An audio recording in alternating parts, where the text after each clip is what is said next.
Hey, creative. Are you ready to discuss profits, the money, the ways to make it happen? The Profitable Creative Podcast is for you, the creative, how you define it. Videographers, photographers, entrepreneurs, marketing agencies, you get it. CEO of Core Group and author Christian Brim interviews industry experts, creative entrepreneurs, and professionals alike who strive to be creative and make money at the same time. Sound like you? Tune in now. It's time for profit. Welcome to another edition of The Profitable Creative, the only place on the interwebs where you will learn how to turn your passion into profit. I am your host, Christian Brim. Special shout out to our one listener in Odenville, Alabama. Maybe there's a large Norse population down there. Don't know. Welcome to the show, Miriam Schulman of Inspiration Place. Welcome, Miriam. Well, thanks for having me, Christian. I'm so excited to be here with you and your one listener in Alabama. Well, I'm sure there are other listeners in Alabama, but that's the other listeners. Yes, absolutely. I actually started doing that just on a whim, looking at the podcast download statistics and finding the one listener. And it's funny, all the different places. I only do the U.S. We actually get about 20 to 30% of our listeners overseas, which is strange to me, but whatever. Tell me about the Inspiration Place. Well, the Inspiration Place is my podcast, and as well as my platform where I teach and coach. And the Inspiration Place is listened to in over 100 countries. So we also have, I think maybe only 60% of our listeners are in the U.S. Okay. So what topics do you teach and discuss on? Yeah. So we mostly focus on marketing and mindset for creative entrepreneurs. So when I first started, my language. When I first started the podcast, there may have been some more episodes with creative process in it, because then I was teaching online classes, but now it's focused just on the business side because that's my strength. How long have you been doing it? The podcast since 2018, being an artist since 2000. So I'm coming up at 25 years of making a living from my art. Impressive. So what is your medium of choice? Watercolor. Watercolor. My daughter is an oil figurative painter. I'll give you her handle afterwards. You can. Yeah, I can't wait to check out her art. It's not for everybody. Although I do have a whole bunch in my house. But I hope she doesn't listen to the podcast. Oh, she's been on the podcast. She and I okay. No. So my daughter is 28. She decided right out of college that she was going to pursue a career as an artist and as a father and an entrepreneur. I asked a lot of questions, and her response eventually was, "I don't know, Dad. I just want to paint what I want to paint. I want to make what I want to make." And I'm like, "Fine. That's as long as you understand that people won't necessarily buy it just because you make it." And so, yeah. But, the business aspect of the creative endeavor, whether that's painting or podcasting or video production, that's what we talk about here. And it takes both. Otherwise, it's just a hobby, right? Yeah. And by the way, I mean, what you just said is just because you make it doesn't mean people want to buy it. That's true of every business. There's so 100%. There's so many business owners who, they have an idea and okay, that's great. But make sure you have customers for it. So artists, you're not special. You have to follow the same rules as everybody else. We all have to create things that people want. Yes. And it does not make you not a real artist. No, but your point is very profound, that it's all businesses. It's not all just businesses. artists. I think artists artists like to think they're the exception because they like to think, oh, well, I'm not a real artist if I'm making what other people want. And if you go back in time, like most famous artists in the world, let's just say Michelangelo. Well, he was painting what the Pope wanted him to paint. That's what he's getting paid to do. That is so correct. Artists have to follow the same business rules as everybody else. That is correct. And I will tell you from lots of experience that if you make something that is very valuable, it doesn't matter. It only matters if somebody wants it. Yes. And that axiom I use, you got to sell them what they want, not what they need, is a true statement. So 25 years of earning a living as an artist. What prompted you 18 years into it to start a podcast? Ooh, I love the reconnaissance. I love how you can invite people onto your show and ask them questions, and they will tell you. That was what attracted me to podcasting. The year prior to starting my podcast, I had been writing columns for Professional Artist magazine, and when I was doing that and then interviewing artists and professionals for that column, that's when I realized, oh, that when you're one of the media, you can open up. You don't have to pick someone's brains for coffee. You just interview them. Right. So no coffee required. No, you don't. Do you still write? Well, I wrote a book, Artpreneur, like which was that. published, and my apologies for not sending it to you, but I'm happy to send it to you or your daughter. So just let me know at the end of the show, and we can make sure that happens. Appreciate it was published in 2023 with HarperCollins. So anybody listening, yes, of course you can buy it online, but you can also get it from your library. So then you've had a modicum of success.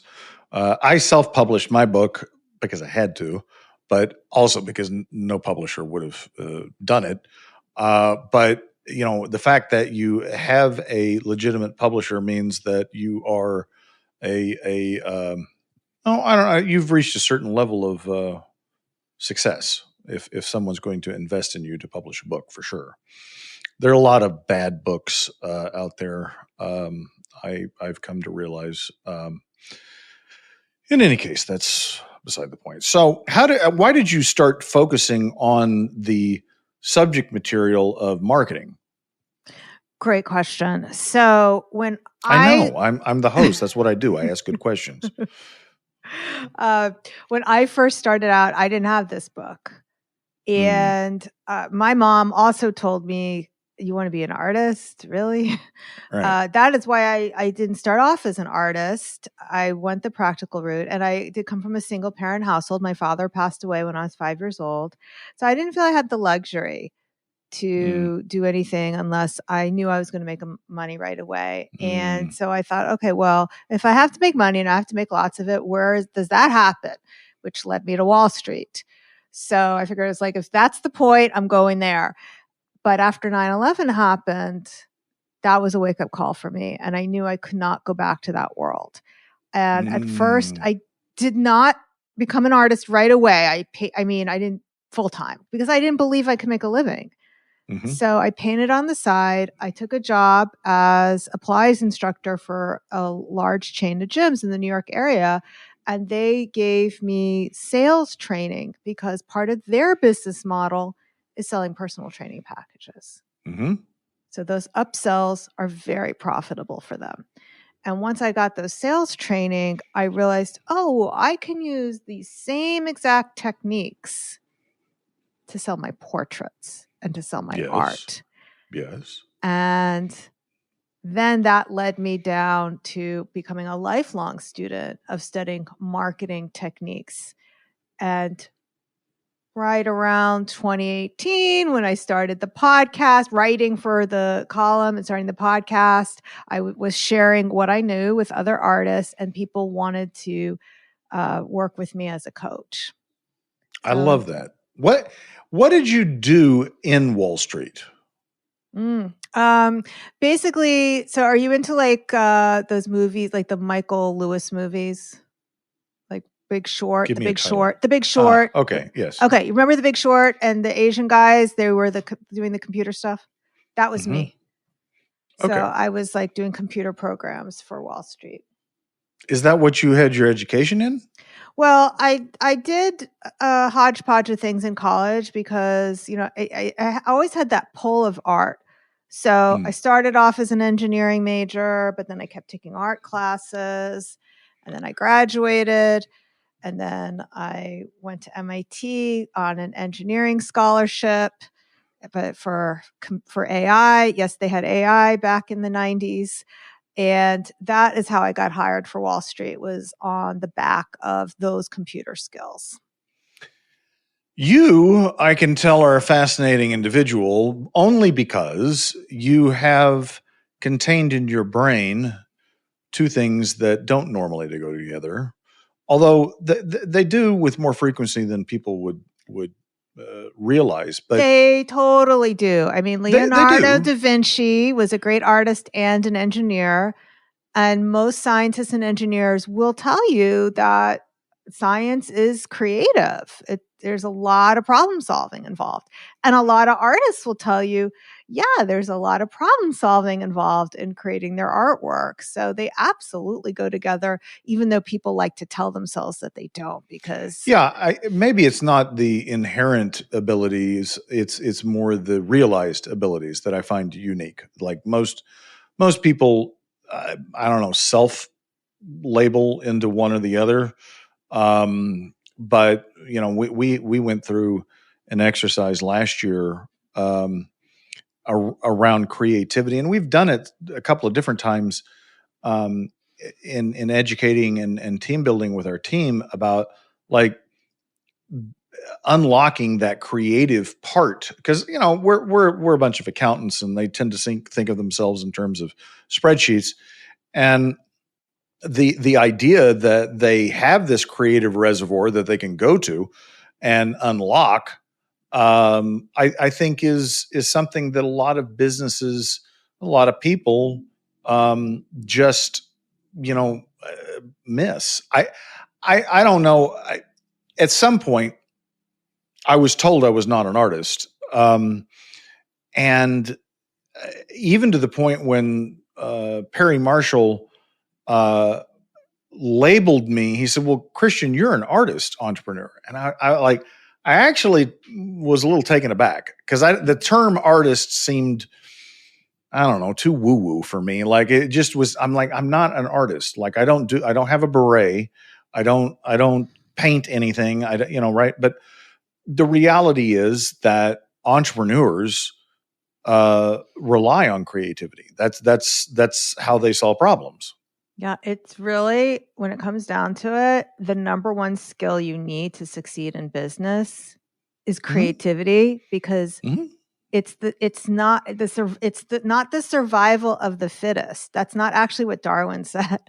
It's the survival of the animal that is most easily able to adapt. Correct. Which is creativity. So in business, it's the same thing. You always need to be able to adapt. So every time something changes, whether it's the algorithm or now we have AI or whatever it happens to be, we're always adapting to that new business environment. And the businesses that succeed are the ones who are the most creative in doing that. So the creatives that you coach or come on your show, so like assuming like they're the anti-accountants, they identify as a creative and they're not they don't think they can think in those linear analytical terms. How do you approach that as a coach? All right, this is a great question. So I love know. that just to buy me time to answer your question. Sorry. That's why I say that. Sorry. Okay, Pause. right. We'll pause. Go ahead. No, it's okay. Randy will edit it however make you sound wonderful and brilliant. It's okay. I had somebody on yesterday who didn't like my question. She's like, well, we really should ask them this first. And she was getting very testy. So today I was teaching a new person on my team, like how we upload the transcript and how we cross things off. I was like, you see this part over here? that's not going into the podcast. Right. Right. Okay, so we continue. Go ahead. Ask the question again so we have a clean place. I forgot the question. No. I did too. That's why I said ask it again. It was a profound question, Miriam.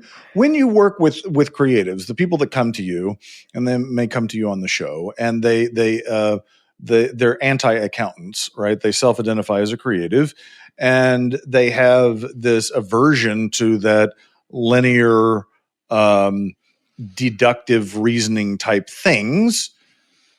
How do you help them with that? Yeah, so that's why when you asked me at the very beginning, what do I focus with on the podcast? There's two things: marketing and mindset. Because they have to stop telling them stories like, I'm bad with money or I'm bad with business. That's a terrible story to tell yourself, and it's not really even a fact. It's an opinion. So just because you think something, you have an opinion, I am blah, blah, blah, so it doesn't make it true, or may not make it always true. So a lot of it has to do with helping them with their mindset and to believe a new story. Yes.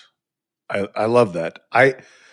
No, just like I didn't want to be called an artist, and like I had this in my head that I'm not, this belief.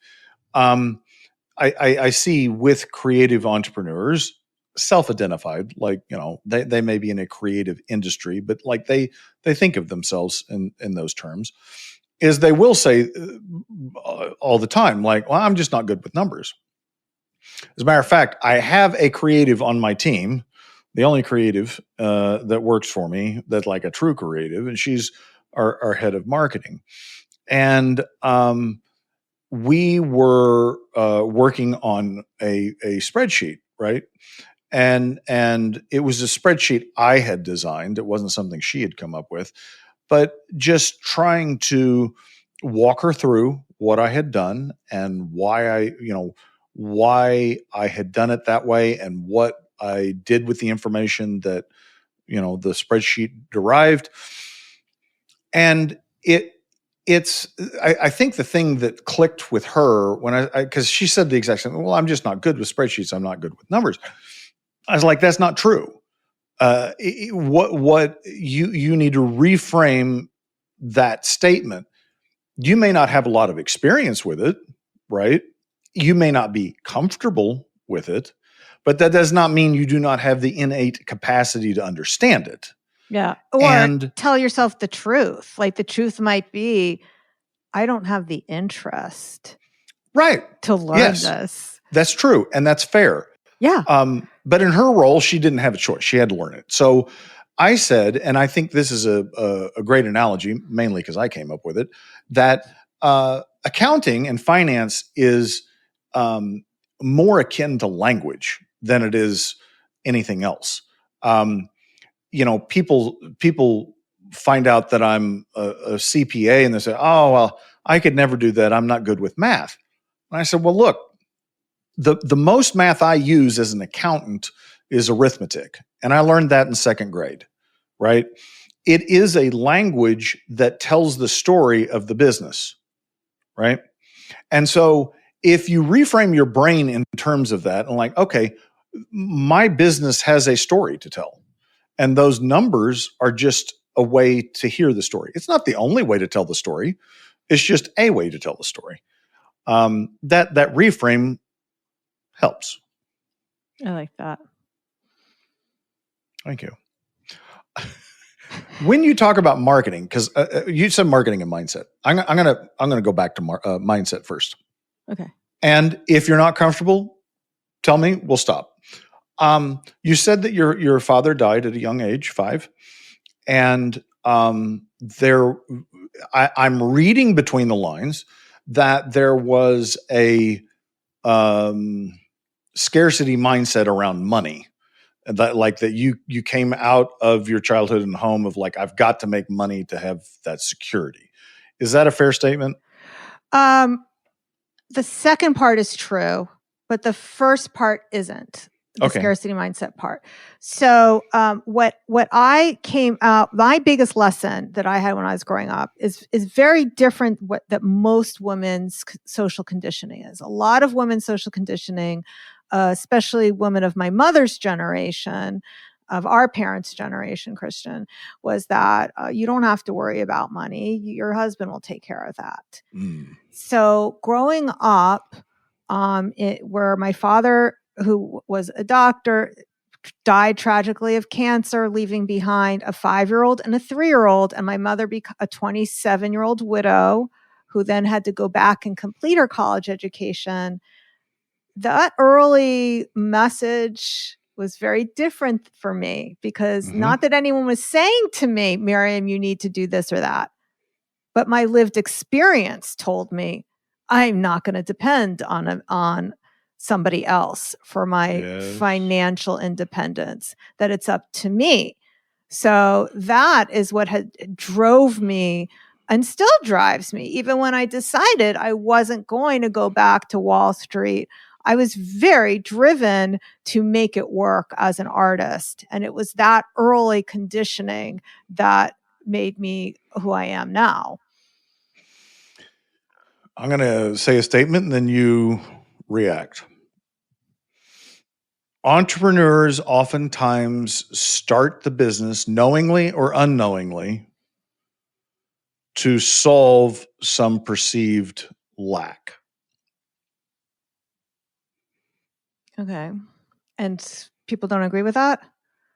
Well, I agree with it. No, I think that's fair. Yeah.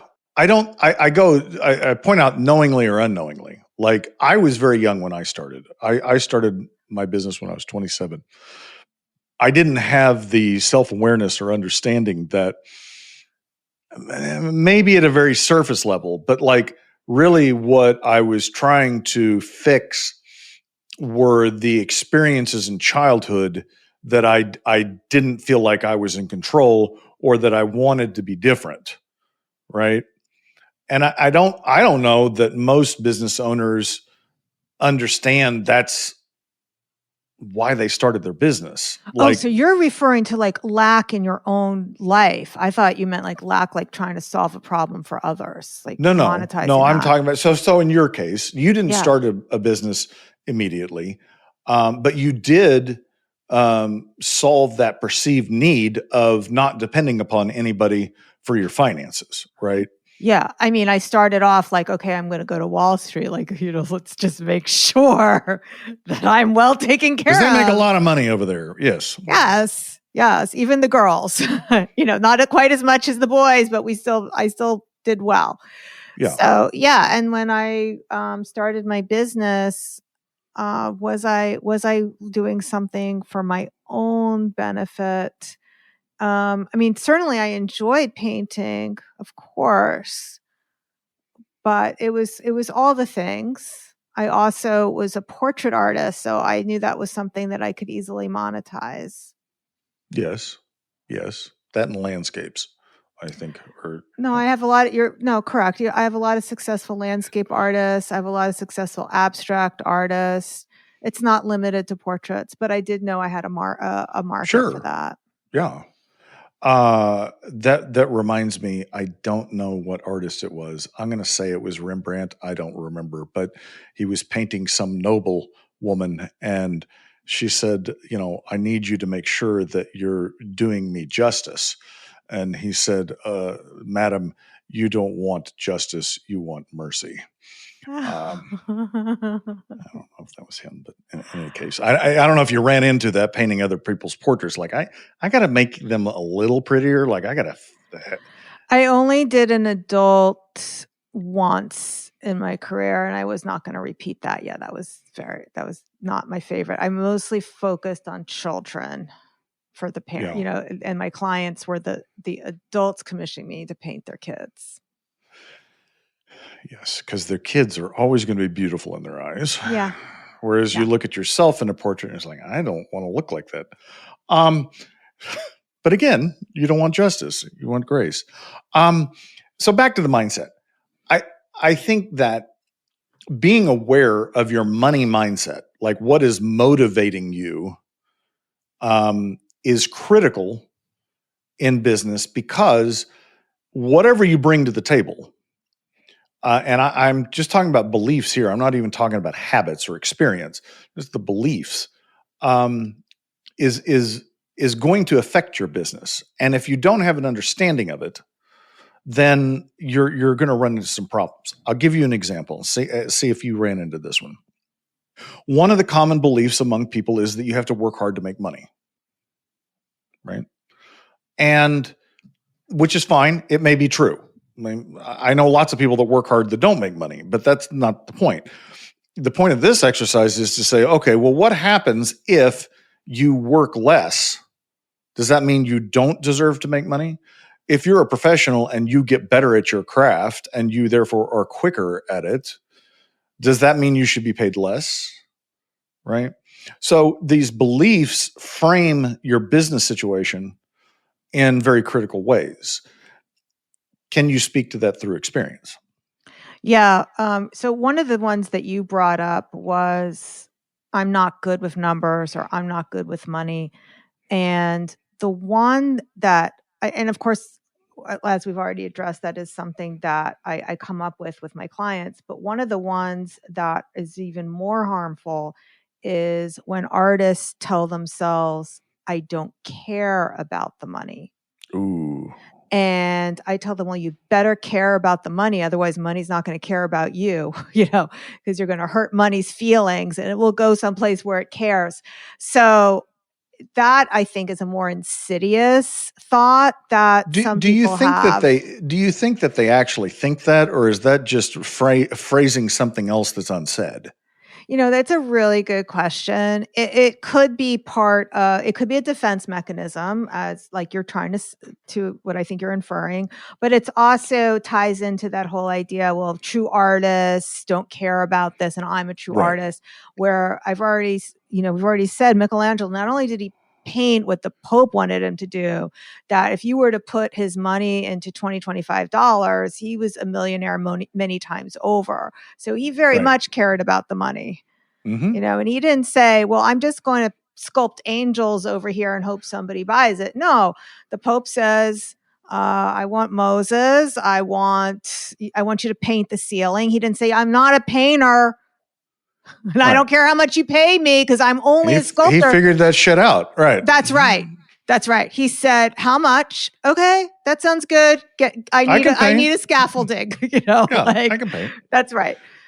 So which speaks to what you were talking about, being adaptive and how critical that is, right? That's correct. I talk about in my book that, and I'm going to send you a copy of my book, so we'll swap. So beautiful. The subtitle is Redefining the Money Creativity Paradigm, because I think that there is this prevailing belief among creative types that those two things are an anathema to each other, that you can't have both, right? But I say it's not about selling your soul to do things that you don't like just to make money. It is repurposing your creativity that you do have. It's not getting rid of your creative energy. And not necessarily. So we've only talked about the example of, okay, you're painting what people want. But there's also, I have a lot of other case studies of clients who they didn't change what they were painting at all, or what they were creating at all. They just got better at marketing. Yes. So yes. So I have one artist who is from the Southwest. She makes her home both in Texas and Santa Fe. So she paints Southwestern. Mostly she likes to paint Native Americans, and she paints from photographs her grandfather took. And she's a woman in her 60s. So these are like her treasure trove that she turns into these paintings. So the year before she started working with me, she had made $13,400 from the sales of her artwork through the gallery system. And after reading my book, she's like, well, I want to work with you because there's another way to do this. And in 24th, she made over $90,000, and she did not change the kind of art she created at all. So, and I have lots of stories like that. So it's not necessarily about changing the kind of art you create. It could be just you get better at marketing. Yes. And I think for some people, not generally with business owners, but I could see this with like people that self-identify as a true artist, like my daughter. Like the idea of assigning a value to your work seems somehow slimy. But the reality is, as my daughter figured out very early, like she prices her shit very high, and I'm proud of her for that, because the value, especially when you're dealing with intangibles like services and with artistic things, the value is always set by the buyer, and the pricing actually drives the perceived value. Yes. And if you're cheap, that implies that you're not good. Correct.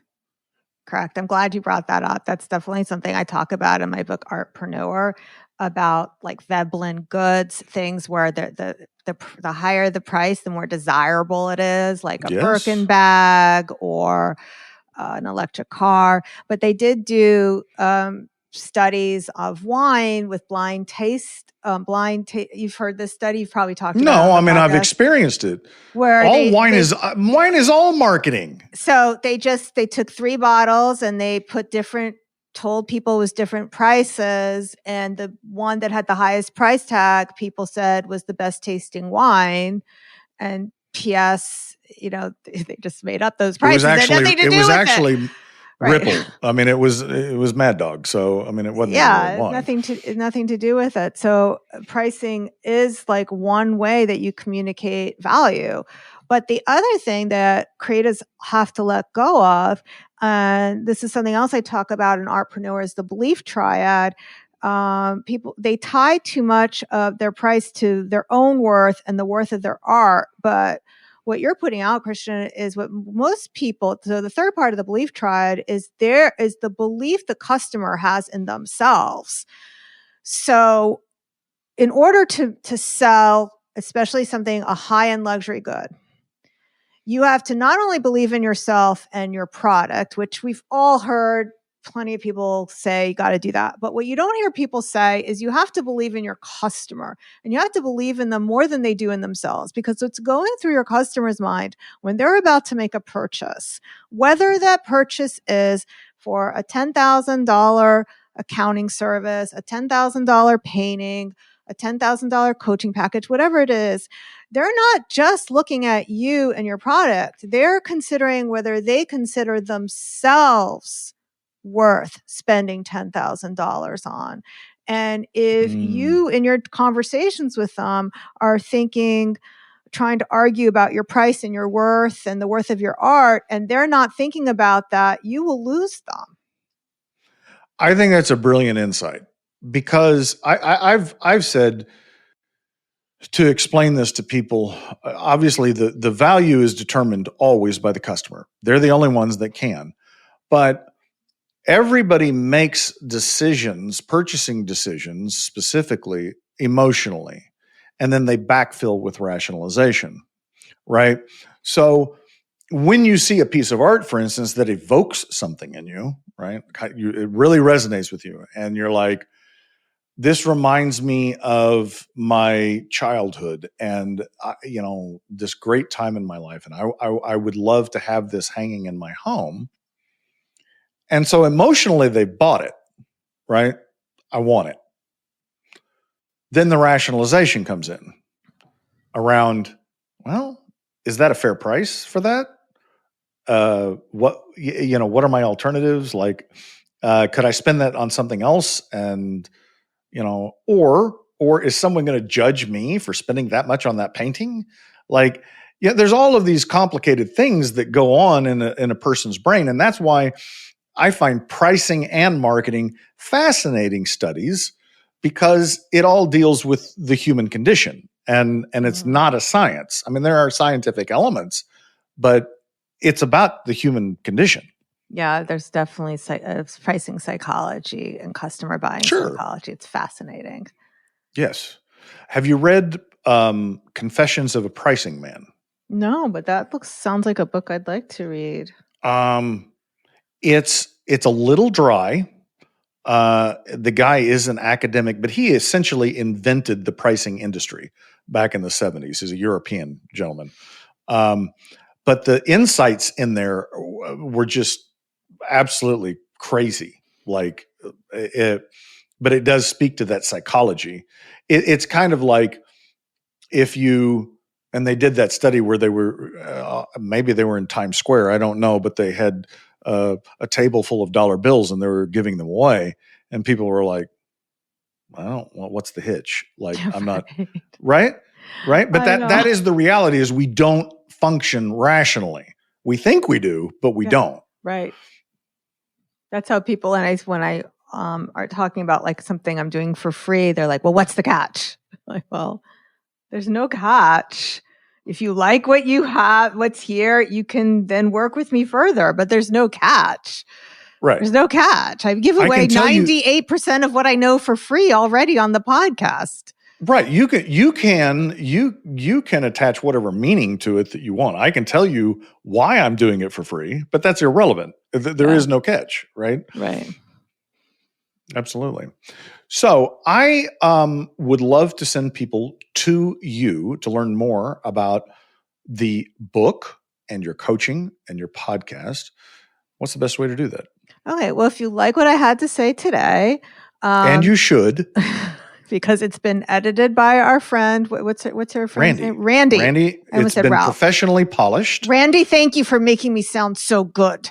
Okay. And he will. So you can come to the Inspiration Place podcast. So wherever you're listening to The Profitable Creative, you can find the Inspiration Place podcast. And if you really like that, then check out my book, Artpreneur. Again, there's no catch because, after the publisher takes their cut, I think I make 60 cents a book. So I don't care if you get it for free. Get it for free at the library. It doesn't, I just want you to have it and read it. Artpreneur. Well, let me ask you a question. I was going to wrap, but I'm going to throw this out here. I interviewed a publisher for the show, and he said that his trick is he gives his book away for free digitally. Well, I'm not because he knows that if they don't, do that because I have it's being sold as an ebook again by HarperCollins. So, but I really don't. I don't need people to buy the book. Like I was paid a very, very handsome advance. I haven't earned the advance back yet. We've sold 20,000 versions of the book, audio, ebooks, which is paperback. Exceptional. Just for those listening, that for a business book, that's huge. Right. It's not a memoir by Prince Harry. So it's Correct. It's a business book. Right. So there'll be some time before I actually get revenue from it. But the most important thing for me is people have it. I know that it changes lives. Yes. And I know that most people who do end up working with me, they listen to the podcast, they listen to the book, and they just can't get enough and they want more. So I only need 1% of my audience to buy from me to make my business work. Perfect. Listeners, we'll have that link in the show notes, or those links. I'm going to put a link to the book too. If you like what you heard, please rate the podcast, share the podcast, subscribe to the podcast. If you don't like what you've heard, shoot us a message and I'll get rid of Miriam. Until next time. You'll get rid of Miriam? Oh my God. Ta-ta for now.